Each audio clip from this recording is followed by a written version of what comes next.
Hi everyone, one more mini vlog. ఈరోజు ఏంటంటే కిషోర్ మమ్మల్ని బయటకు తీసుకెళ్తాడంట, రెడీ అవ్వాలి. ఫస్ట్ అయితే చిన్న చిన్న పనులు ఏవైతే ఉంటాయో అవన్నీ చేసేసుకుంటాను. అండ్ ఇప్పుడైతే పప్పు చేస్తున్నాను. పూర్విక వచ్చి కరివేపాకు కొలుస్తుంది, పాపం రావట్లేదు, ట్రై చేస్తుంది.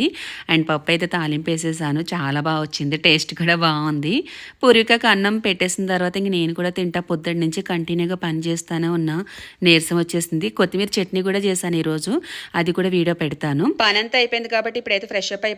స్కిన్ అయితే చాలా ట్యాన్ అయిపోయింది, కొంచెం స్కిన్ కేర్ చేస్తాను. నా ఫేవరెట్ వచ్చి గుడ్ వైబ్స్ డీటానిక్లో ఫేస్ మాస్క్ యూస్ చేస్తాను, ఉప్ ట్యాన్. ఇది ఏంటంటే ఫేస్కి వెనక అప్లై చేసేయాలి. అండ్ నెక్ కూడా చాలా వరకు ట్యాన్ అంతా రిమూవ్ అయిపోతుంది. అండ్ డ్రై అయిపోయిన తర్వాత నార్మల్ వాటర్తో వాష్ చేసేయడమే. స్కిన్ డీటాక్సిఫై చేస్తుంది అండ్ చాలా న్యాచురల్ గ్లో అనేది వస్తుంది. చూడండి, బిఫోర్కి ఆఫ్టర్కి చాలా డిఫరెన్స్ అనేది తెలుస్తుంది అండ్ చాలా మంచి గ్లో కూడా వస్తుంది. ప్రోడక్ట్ నీకు ట్యాగ్ చేస్తాను. అలాగే ఇప్పుడు good vibes by 1 get 1 offer అయితే ఉంది, February 7th. నెక్స్ట్ వీడియోలో ఎలా రెడీ అని అనేది చూపిస్తాను. Thank you.